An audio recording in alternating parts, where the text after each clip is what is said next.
Tanse, I'm Krisanachkate. Welcome to APTN National News. Thank you for joining us. The chief of Pimicikamak Cree Nation, David Monias, says plans are underway for evacuees to return home. However, no official return date has been set, and he also warns more evacuations could be on the horizon if the weather becomes more hot and dry. As for the wildfires, officials say so far this week the cool weather is cooperating as firefighters do their work and are trying to put out hotspots and flare-ups in some areas. Officials say they are expecting more warm and dry weather in the coming days, which could cause more smoke in Cross Lake and Pimicikamak. They also predict the fires near Pimicikamak will slow down in the next week and a half, which could prompt evacuees to come home, but again, no official date of return has been set.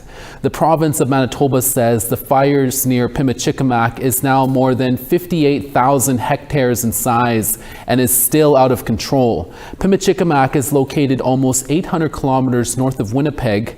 Here is what Chief Monias had to say to band members waiting to go home. All of us are wanting to go home, and all of us are missing home, and all that stuff that people have been reading. Yes, I understand your frustrations, and I understand that that it's difficult being here. During Thursday's update, Manitoba's Minister of Infrastructure and Transport revealed that this year's wildfire evacuation is now considered the largest domestic air operation in Canadian military history. The province said 25 fires are burning across Manitoba and 9 are out of control as of Thursday afternoon. There are currently 27 communities under evacuation orders due to wildfire threat and 6 due to wildfire smoke. Manitoba Emergency Management Organization Assistant Deputy Minister Christine Stevens said residents of Cranberry Portage may be allowed to return home at 8 a.m. on Saturday, June 14th. Infrastructure and Transport Minister Lisa Naylor provided the following information for evacuees to counter conflicting information being shared on social media. So I want to clarify that evacuees do not need to travel to Winnipeg to verify their identity to receive financial support through the Canadian Red Cross. The Red Cross is validating evacuees' information without requiring travel through local in-person meetings and through phone interviews. The province has been flowing aid to residents of municipalities and Northern Affairs communities, and Indigenous Services Canada with MKO is responsible for issuing federal aid to support First Nations community members in Manitoba. To Ottawa now, where Prime Minister Mark Carney's Liberal government held a press conference on Thursday to give an update on the wildfire situation. But media questions quickly turned to the government's controversial Bill C-5 and why the Liberals are determined to ram the legislation through Parliament before the House of Commons rises for summer break. APTN's Fraser Needham reports. Energy and Natural Resources Minister Tim Hodgson opened the press conference with an announcement of more funds to fight wildfires. I'm proud to announce a federal, territorial, provincial investment of approximately $104 million through the Fire Smart program.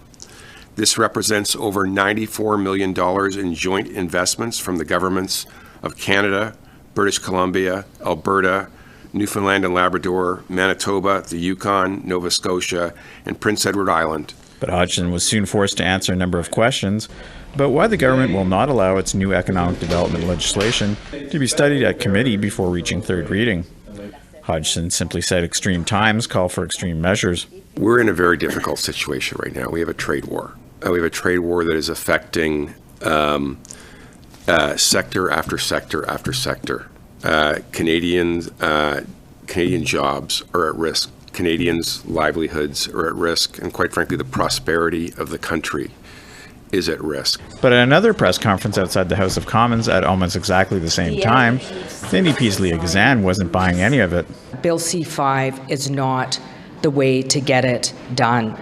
It provides ministers and cabinet with massive unprecedented government overreach to make decisions on what they feel is nation-building project, usurping constitutional obligations, usurping rights contained in Section 35 of the Constitution. The proposed legislation will do a number of things, including streamlining the approval process for energy pipelines through one office and reducing the time to do this from 5 to 2 years. But organizations like the Assembly of First Nations say things are moving too fast and they need more time to do proper consultations. Hodgson was asked why not wait a few more months and let Bill C-5 proceed at a normal pace through Parliament. You should ask that to all the auto workers who are losing their jobs, to all the aluminum workers who are losing their jobs, to all the steel workers who are losing their jobs, to all the forestry products people in small towns across the country who are losing their jobs. Every day our economy is being attacked. Every day we are losing jobs. We need to fight for those people. We need to move. The Prime Minister says he would like to see the legislation passed into law no later than early next month. Fraser Needham, APTN National News, Ottawa. As fire crews continue to fight wildfires in northern Saskatchewan, their efforts are showing some progress, and some evacuees are getting ready to return home. In La Ronge, residents are now able to come back home. Although the fires no longer pose an immediate threat, residents know that returning home will involve an intense cleanup and some lost businesses.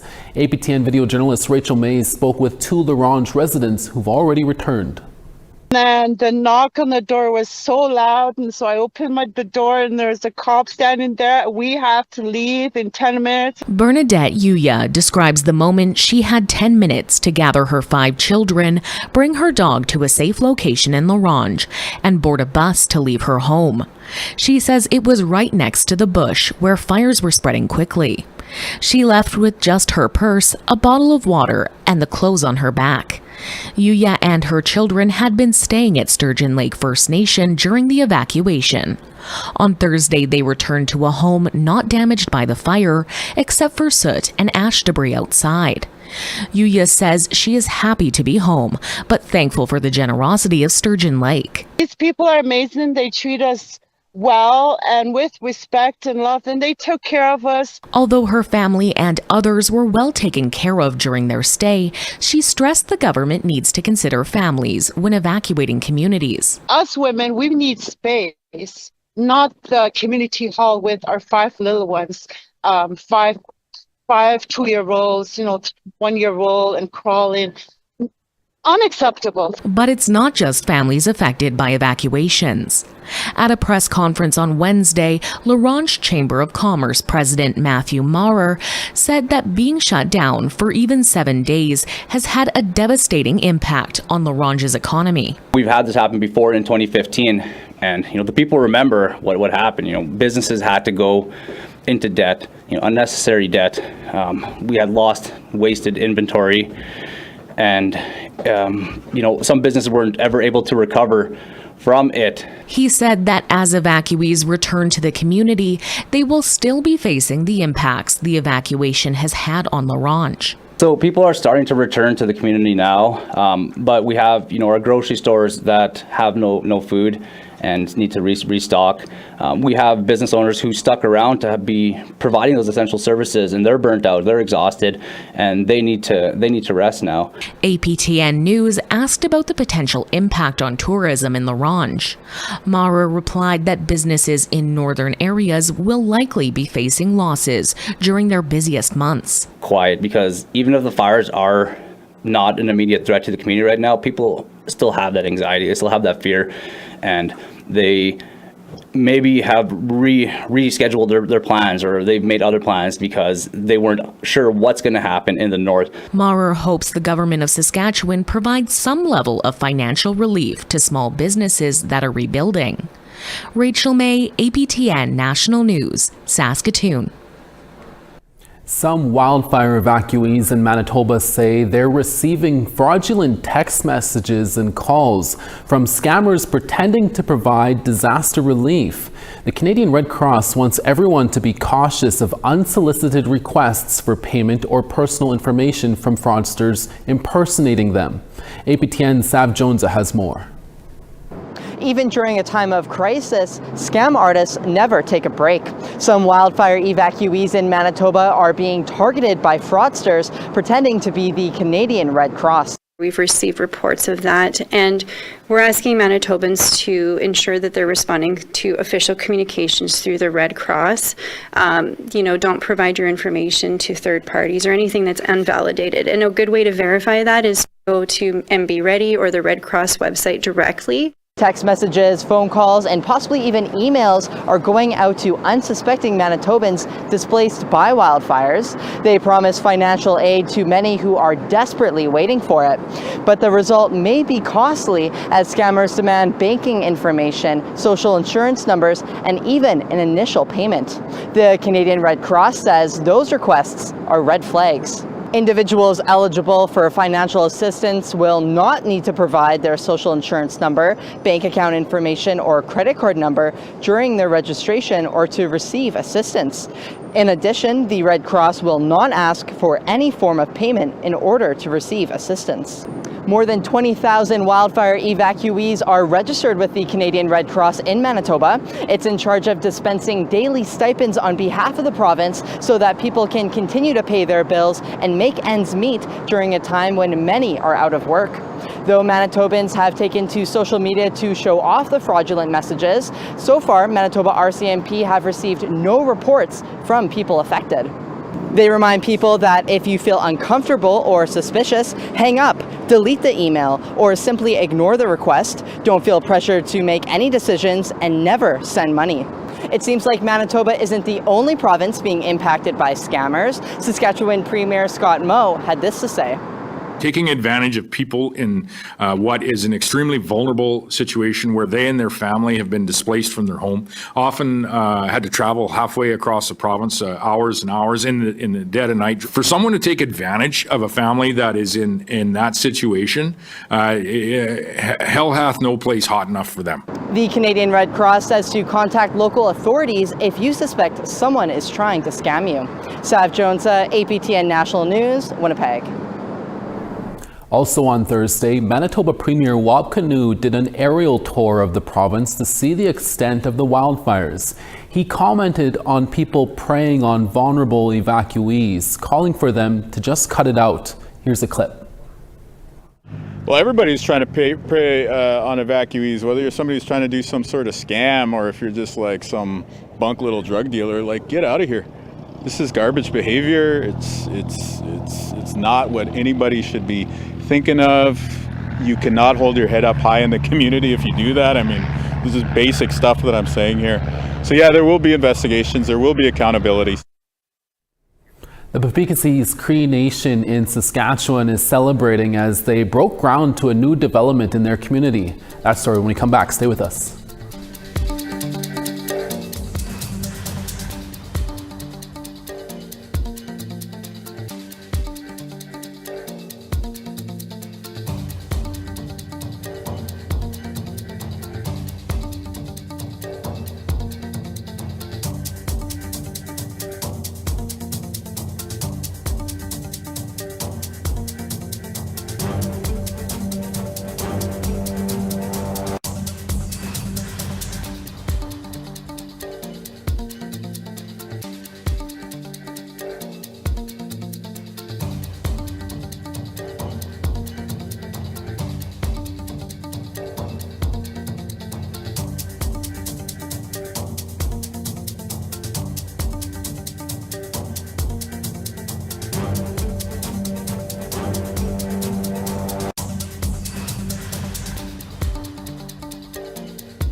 Welcome back. The Assembly of First Nations has postponed its annual General Assembly that was set to take place in Winnipeg next month.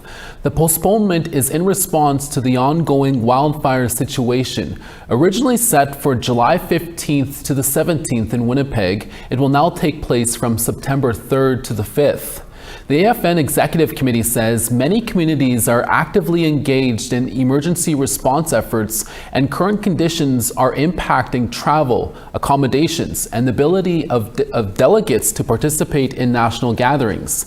Earlier this week, the province of Manitoba called on Manitobans and Canadians to reconsider non-essential travel and events to help free up hotel rooms. More than 20,000 people are currently evacuated in Manitoba. Premier Webequie has hinted at using emergency orders to free up rooms for evacuees. The closest First Nation to the Ring of Fire mining development in Northern Ontario has released a draft environmental assessment and impact statement for the Webequie Supply Road. Webequie First Nation sees the 107-kilometer, two-lane, all-season road as much more than just a road.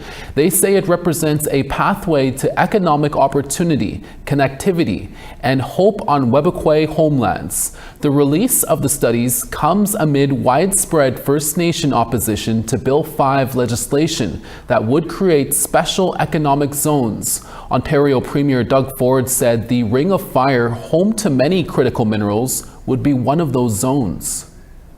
The Webequie Supply Road would connect the First Nation 525 kilometers northeast of Thunder Bay to existing mineral exploration activities and future development areas in the Ring of Fire. The road would have 31 water crossings and use 6 bridges. The nation says the project would create opportunities for local employment, business growth, and skills training during construction and long-term operation. The project would also create more than 200 jobs and take 5 to 6 years to construct and complete. 22 Indigenous communities now have a 60-day period to review the studies. The formal public review period will begin later this summer. It was a monumental day on Thursday as the Pimicikamak First Nation broke ground for a funeral home that will one day allow Indigenous people a chance to mourn their loved ones using their traditional ways. CTV's Damien Smith has more. These are the first shovels in the ground for a new First Nations developed funeral home planned for this plot of land in the hamlet of Lorley. We are actually in the right place for a funeral home right here, just to help out everybody in business. Pimicikamak Developments is building the new 9,500 square foot funeral home, and it's something the First Nation and surrounding communities say is needed in the area. Many of our membership from Pimicikamak in the File Hills grew up in this town. They lived in this town years ago. And we thought this would be ideal, right off the number 10 highway. Anybody drives by, you're going to see this beautiful new building sitting here. Indigenous Services Canada has also contributed more than $1 million towards the project, and the location will allow people dealing with the deaths of loved ones to do so much closer to home. It will also provide services tailored to traditional Indigenous protocols, practices, and cultures. We wanted a place where we can actually have our protocols, our smudging protocols, and whatnot, our feast protocols. You go to other funeral homes and you're not allowed to light the sweet grass or any kind of smudge, and we wanted to bring that back. We do a lot of sage and burning of tobacco, and so we built in a filtration system here that you'd be able to have ceremony inside of the facility here, and all the tobacco and the smoke would get sucked out of the building here, and that's not really common in a lot of buildings.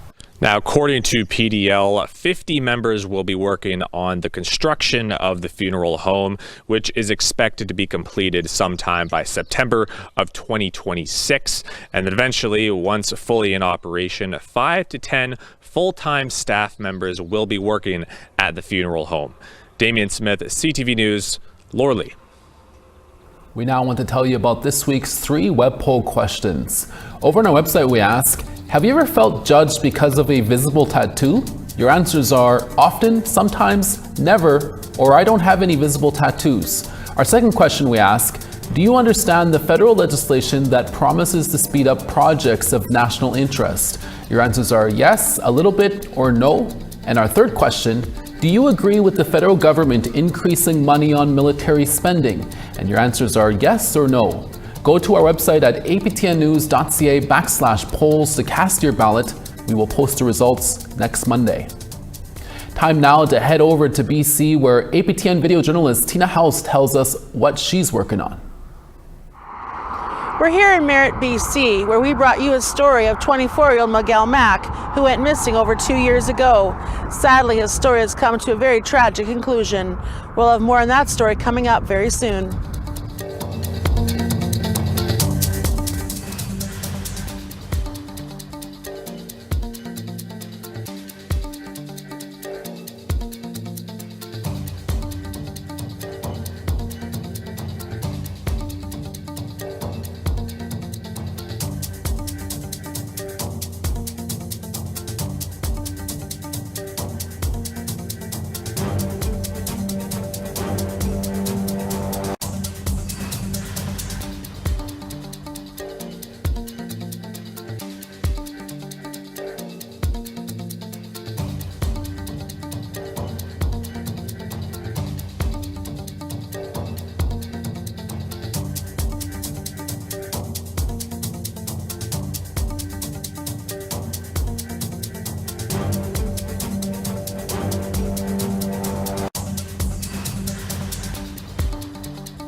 Starting on the east, St. John 17, Charlottetown 12. La Grande River 4, Happy Valley Goose Bay partly cloudy and 7.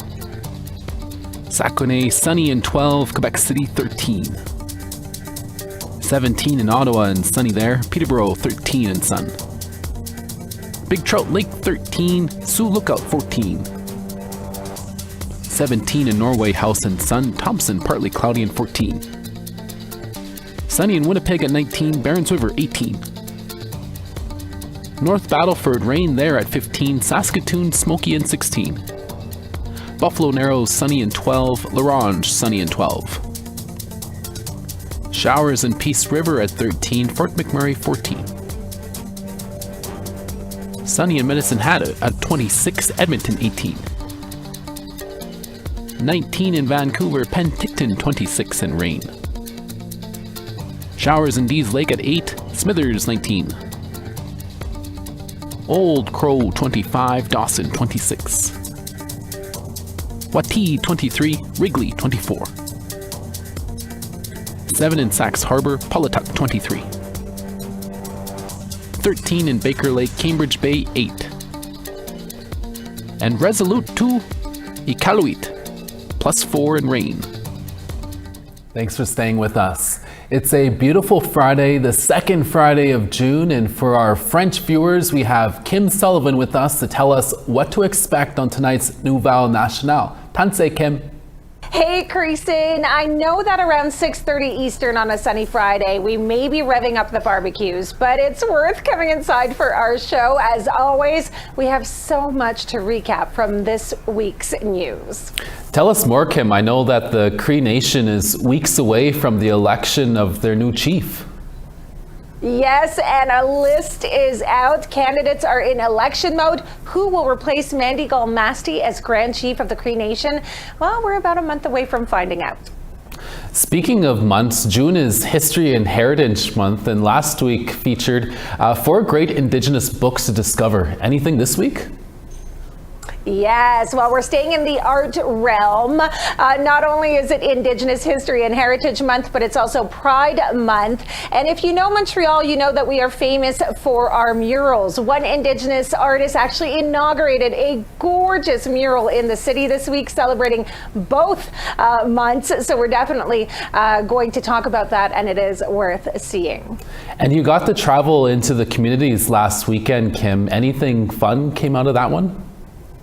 Creason, it was adorable. I got to see about 40 kids aged 5 to 17 transform into little mini entrepreneurs for the day, launching their own businesses in a small market. Not only was it adorable, it was costly because I bought way too much stuff. But the story will definitely put a smile on your face ahead of the weekend. That's awesome. And finally, you spoke with a up-and-coming Indigenous artist from Quebec. Yes, if you have watched Elisepi win at the Junos for Best Indigenous Album, well, one of the other nominees there was Soleil Lanière, and she brought a handful of Indigenous artists on stage this week for one magical evening of music. It was absolutely great, and we are ending the show with our interview with her. That's great. Thanks, Kim. Definitely plans for the weekend. Oh yes, I have a lot of plans for the weekend. We have a community calendar every show, Creason, and I'll most likely be hitting up the Ganawage Strawberry Fest. That sounds like a fun time. Have fun, Kim. Thank you so much. And that's your daytime newscast for this Friday. Dennis Ward is back for your evening newscast in a few hours, including an update on Prime Minister Mark Carney's Liberal government's Bill 5. From all of us at APTN National News, thank you for watching, and we'll see you again next Monday. Please have a safe weekend with family. Excellent.